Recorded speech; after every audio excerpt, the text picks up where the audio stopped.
अस्सलाम वालेकुम तमाम दोस्त अहबाब को मेरे यूट्यूब चैनल में एक दफ़ा फिर से खुशामदीद। आज हम पढ़ने जा रहे हैं द साइलेंट पेशेंट बुक के दूसरे हिस्से के 30वें बाब को। तो बिना किसी देर के शुरू करते हैं। बारबी का घर हैम्स्टरडेथ की सड़क की दूसरी जानब कई घरों में से एक था जो तालाब के ऊपर से भी नजर आता था। घर बड़ा था और शानदार, हैरत अंगेज तौर पर ज्यादा कीमती भी। गैब्रियल और अलीशिया के करीबी घर में मुंतकिल होने से पहले बारबी कई सालों से हैम्स्टरडेथ में मुकीम थी। उसका साबका शौहर एक इन्वेस्टमेंट बैंकर था और उसने तलाक होने तक लंदन और न्यूयॉर्क के दरमियान जगह बदली। इसे एक छोटी और अच्छी बीवी मिल गई और बारबी को घर मिल गया तो हम दोनों खुश थे, उसने हंसते हुए कहा। खास तौर पर मैं। बारबी के घर को हल्के नीले रंग से पेंट किया गया था, सड़क के दूसरे घरों के बरक्स, जो कि सफेद थे। उसके सामने वाला बाग छोटे छोटे दरख्तों और गमलों और पौधों से सजा हुआ था। बारबी ने दरवाजे पर मेरा इस्तकबाल किया। हेलो हनी, मुझे खुशी है कि आप इस वक्त पर आए हैं। ये एक अच्छी अलामत है। आ जाएं। वो मुझे दालान से होते हुए कमरे में ले गई और सारा वक्त बातें करती रही। मैंने सिर्फ जुज़वी तौर पर सुना और अपने इर्द गिर्द के माहौल को देखा। घर ग्रीन हाउस की तरह महक रहा था। घर पौधों और फूलों से भरा हुआ था। हर सिमत गुलाब, सोहन के फूल और मुख्तलिफ फूलों के पौधे मौजूद थे। दीवारें पेंटिंग्स, आईने और फ्रेम शुदा तस्वीरों से भरी हुई थी। छोटे मुजस्मों, गुलदानों और दीगर अशिया ने मेज पर और ड्रेसर्स पर जगह बना ली थी। तमाम अशिया कीमती थीं, लेकिन वो इस तरह रखी गई थी कि रद्दी की तरह लग रही थी। बारबी के जहन की नुमाइंदगी के तौर पर लिया जाए तो इसके अंदरूनी दुनिया में एक बेतरतीबी नजर आती थी। उसने मुझे इनफरादी, बेतरतीबी, लालच और नाकाबिले तस्खीर भूख के बारे में सोचने पर मजबूर किया। मैं हैरान था कि उसका बचपन कैसा गुजरा होगा। मैंने जगह बनाने के लिए दो टीसल वाले कुशन उठाए और गैर आरामदेह सोफा पर बैठ गया। बारबी ने ड्रिंक्स कैबिनेट खोली और दो गिलास निकाले। अब तुम क्या पीना चाहते हो? तुम मुझे विस्की पीने वाले लगते हो। मेरा साबका शौहर एक दिन में 1 गैलन विस्की पीता था। उसने कहा था कि उसे मुझे बर्दाश्त करने के लिए उसकी जरूरत है। वो हंसी। मैं दरअसल शराब का ज़ौक रखती हूँ। मैं फ्रांस में बोर्डो के इलाके में एक कोर्स में भी गई थी। मुझे इसकी अच्छी पहचान है। वो थोड़ी देर के लिए रुकी और मैं मौका पाते ही बोला, मुझे विस्की पसंद नहीं। मैं ज्यादा पीने वाला नहीं हूँ, बस कभी कभार बियर पी लेता हूँ। ओह। बारबी काफी परेशान दिखाई दे रही थी। मेरे पास बियर नहीं है। अच्छा, ठीक है, मुझे ड्रिंक की जरूरत नहीं। ठीक है, मैं पी लेती हूँ, किसी गुजरे दिन को याद करके। बारबी ने खुद को सुर्ख शराब का एक बड़ा ग्लास उंडेला और कुर्सी पर यूं बैठ गई जैसे वो कोई अच्छी बातचीत शुरू करने वाली हो। मैं पूरी तुम्हारी हूँ। वो दिल फरेब अंदाज में मुस्कुराई। तुम क्या जानना चाहते हो?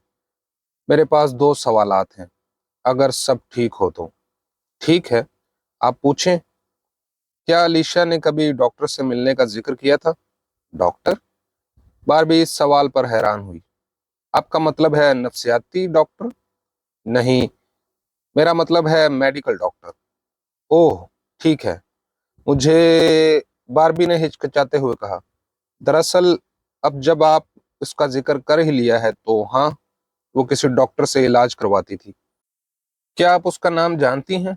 नहीं, मैं नहीं जानती, लेकिन मुझे याद है कि मैंने उससे अपने डॉक्टर मोंक्स के बारे में बताया था, जो कि कमाल का डॉक्टर है। उसे मरीज जानने के लिए बस उसकी तरफ देखना है और वो बता सकता है कि आपको क्या बीमारी है और उसका क्या इलाज है। ये बहुत हैरान कुन है। बारबी के डॉक्टर की तरह से गजा की एक तवील और पेचीदा वजाहत के बाद, वो इस इसरार के बाद कि मैं जल्द ही इससे मुलाकात करूंगा, मैं सब्र खोने लगा था। उसे पटरी पर वापस लाने के लिए कुछ मेहनत दरकार थी। तुमने अलीशा को कत्ल के दिन देखा था? हाँ, उससे चंद घंटे पहले। बारबी ने मजीद शराब पीने की तौक़ुफ़ किया। मैं उससे मिलने गई थी। मैं अक्सर उसके यहाँ जाती थी। वो कॉफ़ी पीती थी और मैं आम तौर पर कोई भी चीज़ बोतल में ले लेती। हम घंटों बातें करते। हम बहुत करीब थे, तुम जानते हो। आप कहती जाएं, मैंने सोचा, लेकिन मैंने पहले ही बारबी को तकरीबन मुकम्मल तौर पर खुद परस्त करार दे दिया था। मुझे शक था कि वो अपनी ज़रूरियात के काम के अलावा दूसरों के साथ ताल्लुक़ रखने के भी काबिल हैं। मैंने तसव्वुर किया कि लीशा ने उन मुलाकातों के दौरान ज़्यादा बात नहीं की होगी। उस दोपहर उसकी ज़हनी हालत कैसी थी? बारबी ने कंधे उचकाए। वो ठीक लग रही थी। उसके सर में दर्द था बस। क्या वो टेंशन में नहीं थी? क्या उसको होना चाहिए था? ठीक है, हालात के पेश नज़र। बारबी ने मुझे हैरानी से देखा। तुम्हें नहीं लगता कि वो कसूरवार थी? वो हंसी। ओ हनी, मैंने सोचा कि तुम ज्यादा होशियार हो। मुझे डर है कि मैं ऐसा नहीं हूँ। अलिशा किसी को मार नहीं सकती। वो कातिल नहीं है। मुझसे लिखवा लो। वो बेकसूर है। मुझे 100% यकीन है। मैं मुतजस्सिस हूं कि सबूत के पेश नज़र आप इतनी मस्बत कैसे हो सकती हैं। मैं उनके बारे में कोई बात नहीं करती। मेरे पास अपने सबूत हैं। आपके पास? पुरशर्त। लेकिन पहले मुझे ये जानने की जरूरत है कि क्या मैं आप पर भरोसा कर सकती हूँ। बारबी की आंखों ने मुझे किसी भूखे की तरह तलाश किया। मेरी नजरें मुसलसल उस पर थीं। फिर वो यही कहती रही, बिल्कुल इसी तरह। तुमने देखा, वहां एक आदमी खड़ा था। एक आदमी? जी हाँ। वो मुझे देख रहा था। मैं थोड़ा सा हैरान हुआ और फौरन चौकन्ना हो गया। क्या मतलब? वो किसको देख रही थी? बस जो मैंने कहा, वो किसी को देख रही थी। मैंने पुलिस को बताया, लेकिन उन्होंने कोई दिलचस्पी नहीं दिखाई। उन्होंने उस वक्त अपना जहन बना लिया था जब उन्होंने एलिशिया को गैब्रियल की बॉडी और बंदूक के साथ देखा। वो कोई और कहानी सुनना ही नहीं चाहते थे। कौन सी कहानी? दरअसल मैं तुम्हें बताऊंगी, और आप देखेंगे कि मैं आपको आज रात क्यों बुलाना चाहती थी। ये सब सुनने के काबिल है। बात को जारी रखो, मैंने सोचा। लेकिन मैंने कुछ नहीं कहा और हौसला अफजाई से मुस्कुरा दिया। उसने अपना गिलास दोबारा भरा। ये मामला कत्ल से चंद हफ्ते पहले शुरू हुआ था। मैं अलीशिया से मिलने गई। हमने शराब पी और मैंने देखा कि वो मामूल से ज्यादा पुरसुकून थी। मैंने कहा, क्या तुम ठीक हो? वो रोने लगी। मैंने उसे उस तरह पहले कभी नहीं देखा था। वो आंखें निकाल कर रो रही थी। वो आमतौर पर कम बात करती थी, आपको मालूम है। लेकिन उस दिन उसने खुद को नहीं रोका। वो बहुत उलझन में थी, एक बहुत बड़ी उलझन में। उसने कहा, उसने मुझसे पूछा कि क्या मैंने पड़ोस में किसी को घूमते देखा है। उसने सड़क पर एक आदमी को देखा जो उसे देख रहा था। बारबी हिचकिचाई। मैं तुम्हें दिखाती हूँ। उसने मुझसे ये टेक्स्ट किया था। बारबी ने हाथ बढ़ाकर अपना फोन उठाया और उसने अपनी तस्वीर तलाश करना शुरू कर दी। उसने फोन मेरे चेहरे के सामने कर दिया। मैंने उसे घूरा। मैं जो कुछ देख रहा था उसका एहसास करने में मुझे 1 सेकंड लगा। ये एक दरख्त की धुंधली तस्वीर थी। ये क्या है? ये क्या लगता है? एक दरख्त। दरख्त के पीछे दरख्त के पीछे एक भूरी रंगत का धब्बा था।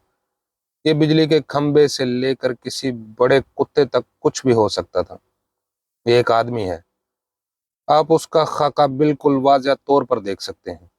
मैं कायल नहीं था, लेकिन बहस नहीं की। मैं नहीं चाहता था कि बारबी की तवज्जो हट जाए। सुनाती जाए। ये एक आदमी है, लेकिन फिर हुआ क्या?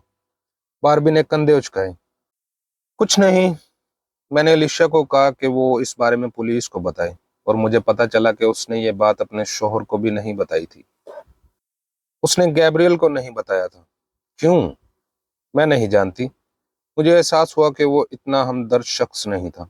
बहरहाल मैंने इसरार किया कि वो पुलिस को बताए, लेकिन उसने कहा कि उसका क्या होगा, उसकी हिफाजत का क्या होगा। बाहर एक आदमी उसकी ताक में रहता है। वो अकेली औरत है। आप जानते हैं, वो रात को सोने के वक्त अपने आप को महफूज समझना चाहती थी। क्या अलीशा ने आपके मशवरे पर अमल किया? बारबी ने सर हिलाया। नहीं, उसने नहीं किया। कुछ दिनों बाद उसने मुझे बताया कि उसने अपने शोहर के साथ उस पर बात की और बताया कि वो ये सब देख रही है। उसने मुझसे कहा कि उस बात को भूल जाओ और गैब्रियल से उसका जिक्र ना करो। उसके लिए ये चीजें बदबूदार थीं। और उसने मुझे तस्वीर डिलीट करने को कहा, लेकिन मैंने ऐसा नहीं किया। जब उसे गिरफ्तार किया गया तो मैं वो तस्वीर पुलिस को दिखाई, लेकिन उन्होंने कोई दिलचस्पी नहीं दी। وہ پہلے ہی اپنا ذہن بنا چکے تھے، لیکن میں مثبت ہوں کہ اس میں اور بھی بہت کچھ ہے۔ کیا میں آپ کو بتا سکتی ہوں؟ اس نے ڈرامائی سرگوشی میں اپنی آواز کو نیچے کیا۔ الیشیا ڈر گئی تھی۔ باربی نے اپنی شراب ختم کرتے ہوئے ایک ڈرامائی وقفہ کیا۔ وہ بوتل کے لیے پہنچی۔ مجھے یقین ہے کہ آپ شراب نہیں پینا چاہتے ہوں گے۔ میں نے پھر انکار میں سر ہلا دیا، اس کا شکریہ ادا کیا، بہانہ بنایا اور چلا گیا۔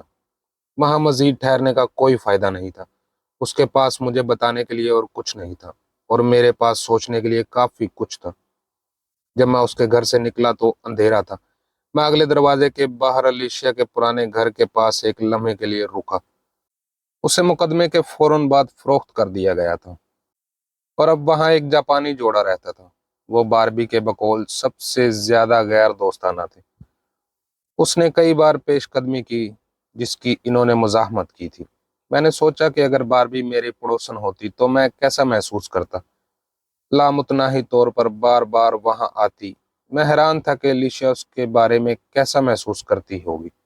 میں نے سگریٹ جلایا اور سوچا جو بھی سنا تھا تو الیشیا نے باربی کو بتایا کہ کوئی آدمی اسے دیکھ رہا ہے۔ پولیس نے غالباً سوچا ہوگا کہ باربی اپنی توجہ حاصل کرنے کی کوشش کر رہی ہے۔ یہی وجہ ہے کہ انہوں نے اس کی کہانی کو نظر انداز کر دیا۔ مجھے حیرت نہیں ہوئی۔ باربی کی باتوں کو سنجیدگی سے لینا مشکل ہے۔ اس کا مطلب یہ تھا کہ الیشیا کافی خوفزدہ تھی کہ وہ باربی سے مدد کے لیے اپیل کرتی تھی۔ اور اس کے بعد گیبریل سے پھر کیا الیشیا نے کسی اور پر اعتماد کیا؟ مجھے جاننے کی ضرورت تھی۔ میں نے اچانک اپنے آپ کو ایک بچہ تصور کیا، ایک چھوٹا بچہ جو خطرے سے مرا جا رہا ہے، جو اپنے تمام خوف، تمام درد کو تھامے ہوئے ہے، لامتناہی رفتار سے بے چین اور خوف زدہ، اپنے پاگل باپ کے خوف میں تنہا۔ کس کو بتائے؟ کوئی سننے والا نہیں۔ الیشیا بھی اسی طرح مایوس ہو گئی ہوگی، یا اس نے باربی پر کبھی اعتماد کیا ہی نہیں۔ میں کانپ گیا اور اپنے سر کے پچھلے حصے پر دو آنکھیں محسوس کی۔ میں نے ادھر ادھر دیکھا، لیکن وہاں کوئی نہیں تھا۔ میں اکیلا تھا۔ گلی خالی، سایہ دار اور خاموش تھی۔ 31واں باب۔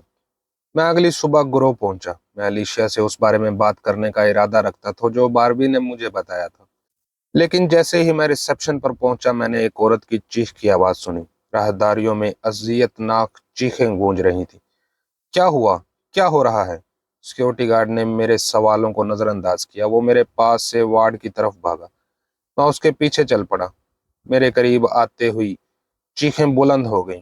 مجھے امید تھی کہ الیشیا ٹھیک ہے اور وہ اس میں شامل نہیں تھی، لیکن کسی نہ کسی طرح مجھے برا احساس تھا۔ میں نے کونے کا رخ کیا۔ گولڈ فش باؤل کے باہر نرسوں، مریضوں اور سیکیورٹی عملے کے ہجوم جمع تھے۔ ڈیوموڈس فون پر بات کر رہا تھا، پیرامیڈکس کو بلا رہا تھا۔ اس کی قمیض خون سے بھری ہوئی تھی، لیکن اپنے خون سے نہیں۔ دو نرسیں فرش پر گھٹنے ٹیکے ایک چیختی خاتون کی مدد کر رہی تھی۔ وہ عورت الیشیا نہیں تھی، وہ ایلف تھی۔ ایلف اپنے خون آلودہ چہرے کو پکڑے کرا رہی تھی، اذیت سے چیخ رہی تھی۔ اس کی آنکھوں سے خون بہہ رہا تھا۔ اس کی آنکھوں کی ساکٹ میں کوئی چیز پھنس گئی تھی جو لٹک رہی تھی۔ وہ چیز کسی چھڑی کی طرح لگ رہی تھی، لیکن چھڑی نہیں تھی۔ میں ایک ہی وقت میں جان گیا کہ وہ کیا تھا۔ وہ ایک پینٹ برش تھا۔ الیشیا دیوار کے ساتھ کھڑی تھی، جسے یوری اور ایک نرس نے روک رکھا تھا، لیکن اسے روکنے کی ضرورت نہیں تھی۔ وہ بالکل پرسکون تھی، بالکل ساکت، کسی مجسمے کی طرح۔ اس کے تاثرات نے مجھے ایلسٹس کی پینٹنگ کی یاد دلائی، خالی اور غیر مؤثر۔ اس نے سیدھا میری طرف دیکھا۔ پہلی بار میں نے خوف محسوس کیا۔ 32واں باب۔ ایلف کیسی ہے؟ میں گولڈ فش بال میں انتظار کر رہا تھا اور یوری کے ایمرجنسی وارڈ سے واپس آنے پر اس سے پکڑ لیا۔ بہتر ہے، اس نے زور سے آ بھری، جس کی ہم سب سے بہتر امید کر سکتے ہیں۔ میں اسے دیکھنا چاہتا ہوں۔ ایلف یا الیشیا؟ ایلف پہلے۔ یوری نے سر ہلایا۔ وہ چاہتے ہیں کہ آج رات وہ آرام کرے۔ میں آپ کو صبح اس کے پاس لے جاؤں گا۔ کیا ہوا تھا؟ کیا تم وہاں تھے؟ میرا مطلب ہے کہ کیا الیشیا کو मुश्तिल किया गया था। यूरी ने फिर आह भरी और कंधे उचकाए। मैं नहीं जानता। एल्फ एलिशिया के स्टूडियो के बाहर घूम रही थी। किसी ना किसी किस्म के महाज आराई जरूर हुई होगी। मुझे नहीं मालूम कि वो किस बात पर लड़ी थी। क्या तुम्हारे पास चाबी है? आए चलते हैं और एक नजर डालते हैं, देखें कि क्या हमें कोई सुराग मिल सकता है। हम गोल्ड फिश बॉल को छोड़कर अलीशिया के स्टूडियो की तरफ चल पड़े। यूरी ने दरवाजा खोला, उसने लाइट जलाई और एसल पर वो जवाब लिखा हुआ था जिसकी हमें तलाश थी। अलीशिया की पेंटिंग। शोलों में भड़कने वाली ग्रोह की तस्वीर को खराब कर दिया गया था। लफ्ज फोहड़ औरत उसके ऊपर सुर्ख रंग में लिखा हुआ था। मैंने सर हिलाया। हाँ, ये उसकी वजाहत करता है। तुम्हें लगता है कि ये एल्फ ने किया है? और कौन कर सकता है? मैंने एल्फ को इमरजेंसी वार्ड में पाया। वो बिस्तर पर लेटी थी और उसको ड्रिप लगी हुई थी। उसकी आंख को ढांप दिया गया था और उसके सिर के गिर्द पट्टी बांध दी गई थी। वो तकलीफ और गुस्से में थी। भाड़ में जाओ, उसने मुझे देखते हुए कहा। मैं बेड के पास कुर्सी खींचकर बैठ गया। मैं नरमी और एहतराम से बोला, मुझे अफसोस है एल्फ, मैं माजरत चाहता हूँ। ये सब होना एक खौफनाक चीज है, एक अलमिया है। बहुत अच्छा, ठीक है, अब भाड़ में जाओ और मुझे अकेला छोड़ दो। मुझे बताओ क्या हुआ था। उस कुतिया ने मेरी आंख निकाल दी। यही हुआ है। उसने ऐसा क्यों किया? क्या आप दोनों की लड़ाई हुई? तुम मुझ पर इल्जाम लगाने की कोशिश कर रहे हो? मैंने कुछ नहीं किया। मैं तुम पर इल्जाम नहीं लगा रहा। मैं सिर्फ ये जानना चाहता हूं कि ऐसा क्यों हुआ। क्योंकि उसका दिमाग खराब है, इसलिए। क्या इसका पेंटिंग से कोई ताल्लुक नहीं? मैंने देखा कि तुमने क्या किया। तुमने उसकी पेंटिंग को खराब किया, है ना? एल्फ ने अपनी बाकी आंख को तंग किया और फिर मजबूती से बंद कर दिया। ये सब करना एक बेकार अमल था एल्फ। ये इस जवाब का जवाब नहीं बनता। लेकिन फिर भी पेंटिंग के लिए उसने ऐसा नहीं किया। एल्फ ने आंख खोली और मुझे तंजिया नजर से देखा। मैं हिचकिचाया। अच्छा, फिर उसने तुम पर हमला क्यों किया? एल्फ ने होंठों को एक तरफ की मुस्कुराहट में मोड़ा। वो बोली, हम चंद लम्हे ऐसे ही बैठे रहे। मैं उठने ही वाला था कि वो बोली, मैंने उसे सच कहा था। कौन सा सच? कि तुम मुझसे प्यार करते हो। मैं ये सुनकर चौंक गया। इससे पहले कि मैं जवाब देता, एल्फ हकारत से बोलती चली गई। तुम मुझसे प्यार करते हो दोस्त? मैंने उसे ये कहा। वो तुमसे प्यार करता है। थियो और अलीशिया एक दरख्त के नीचे बैठे हैं और एक दूसरे को चूम रहे हैं। एल्फ हंसने लगी, एक खौफनाक चीखने वाली हंसी। मैं देख सकता हूँ अलीशिया जुनून में मुब्तला हो गई है। गोल घूम रही है, अपना पेट ब्रश उठा रही है और उसे एल्फ की आंख में पेवस्त कर रही है। वो पागल है। एल्फ रोहान सी गमजदा और थकी हुई लग रही थी। वो एक नफ्सियाती मरीजा है। एल्फ को बांधी हुई पट्टियां देखकर मैं कुछ नहीं कर सका, लेकिन हैरान रह गया कि क्या वो सही कह रही थी। 33वां बाब। मीटिंग ड्यूमेडोस के दफ्तर में थी, लेकिन स्टेफनी क्लार्क ने शुरू से ही उसका कंट्रोल संभाल लिया। अब जबकि हम नफ्सियात की तस्वराती दुनिया छोड़कर सेहत और हिफाजत की हकीकी सल्तनत में दाखिल हो चुके थे, तो हम उसका दायरा इख्तियार में थे। और वो ये जानती थी कि ड्यूमेडोस की बेजार कन खामोशी को देखते हुए ये वाजिया था कि वो भी वाकिफ था। स्टेफनी अपने बाजू बांधे खड़ी थी। उसकी खुशी वाजिया थी। मैंने अंदाजा लगाया कि वो एक इंचार्ज होने पर काफी पुरजोश थी, क्योंकि वो किसी से बगैर पूछे फैसला करने का हक रखती थी।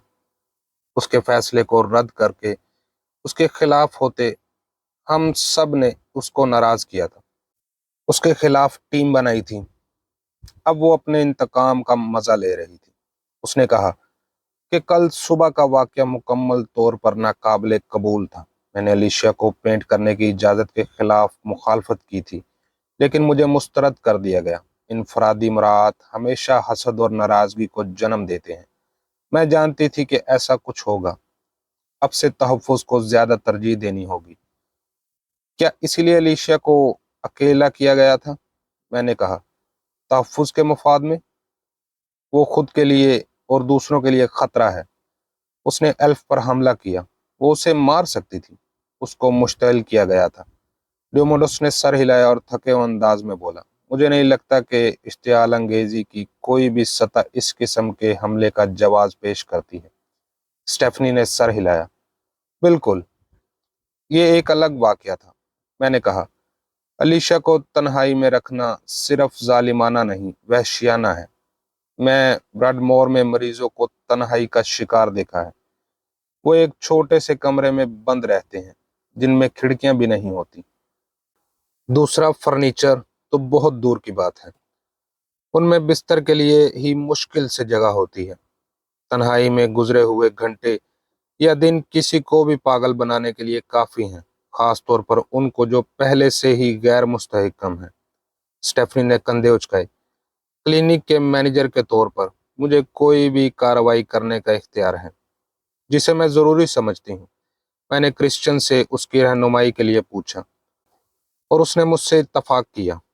ہاں، اس نے ضرور کیا ہوگا۔ کمرے کے اس پار کرسچن میری طرف دیکھ کر مسکرایا۔ میں محسوس کر سکتا تھا کہ ڈیومونڈوس مجھے دیکھ رہا تھا۔ میں جانتا تھا کہ وہ کیا سوچ رہا ہے۔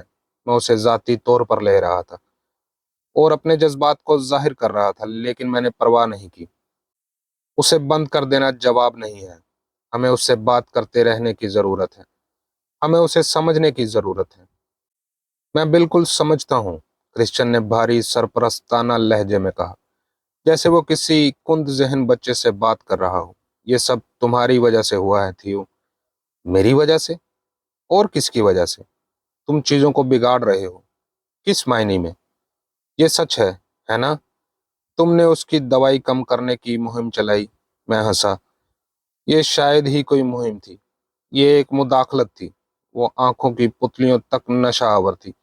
بے حس، بے تکی بات ہے۔ میں ڈیوموڈوس کی طرف متوجہ ہوا۔ امید ہے کہ آپ سنجیدگی سے مجھ پر الزام لگانے کی کوشش نہیں کر رہے۔ کیا یہاں بس یہی ہو رہا ہے؟ ڈیوموڈوس نے اپنی نظر بچا کر اپنا سر ہلایا۔ بالکل بھی نہیں۔ بہرحال یہ واضح ہے کہ اس کی تھراپسٹ نے اسے غیر مستحکم کیا ہے۔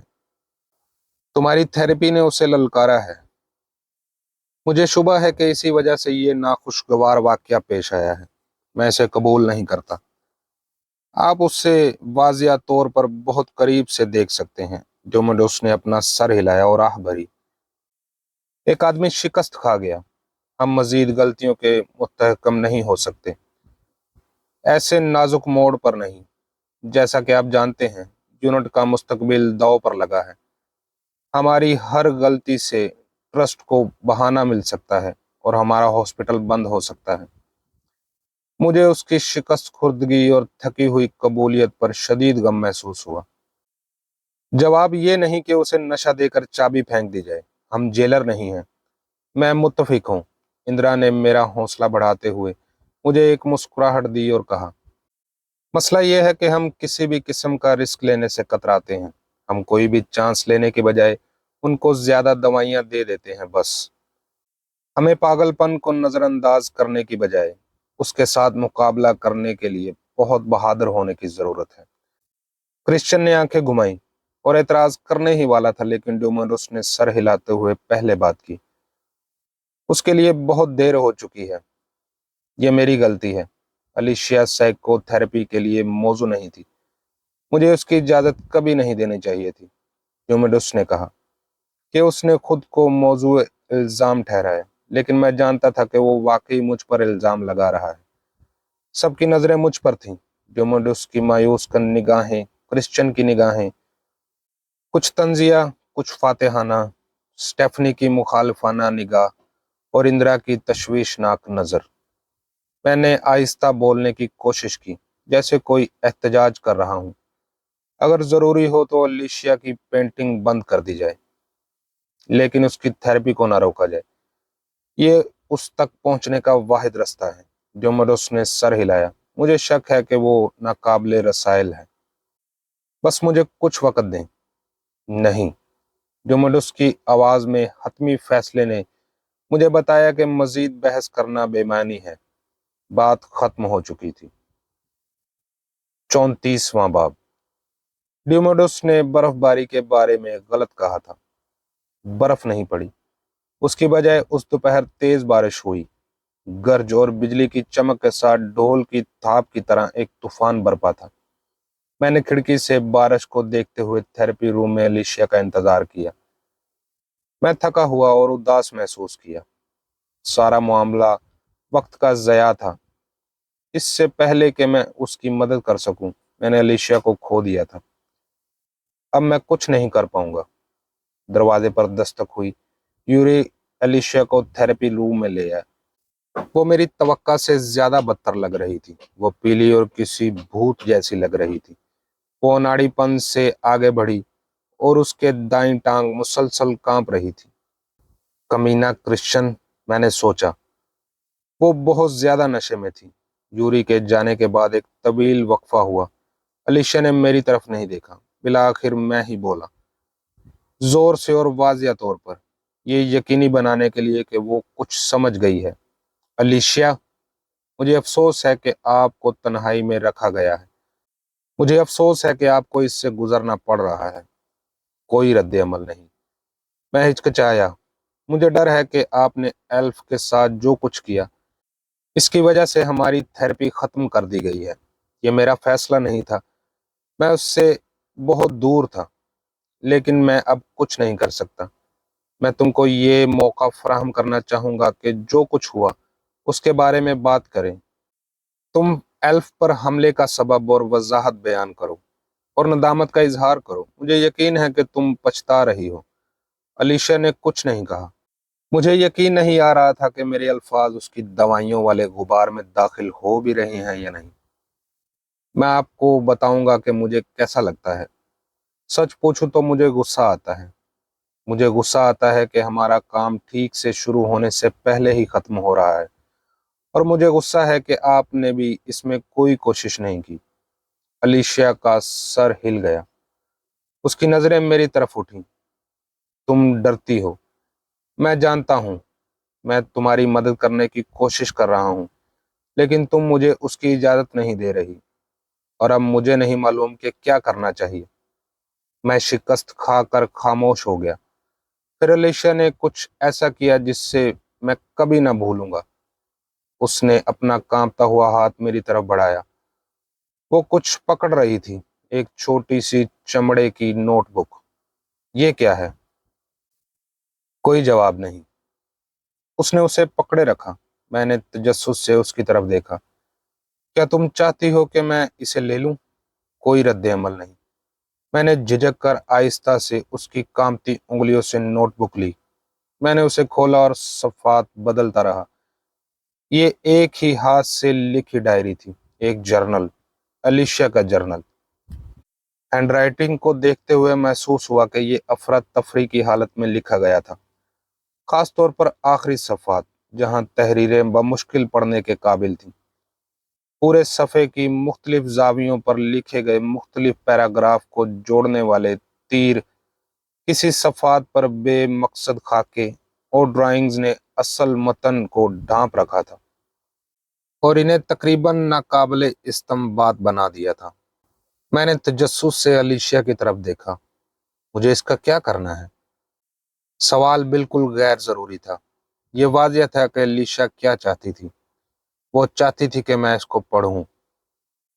تو دوستو، یہ تھا 34واں باب، اور اسی کے ساتھ دوسرے حصے کا اختتام ہوتا ہے یہاں پہ۔ کتاب کے تیسرے حصے کا صرف ایک ہی باب ہے، تو میں اگلی ویڈیو میں کوشش کروں گا کہ کتاب کا تیسرا حصہ مکمل طور پر پڑھ دوں، پھر چاہے وہ ویڈیو 30 منٹ سے تھوڑی زیادہ ہو جائے۔ تو ملتے ہیں اگلی ویڈیو میں، تب تک کے لیے اللہ حافظ۔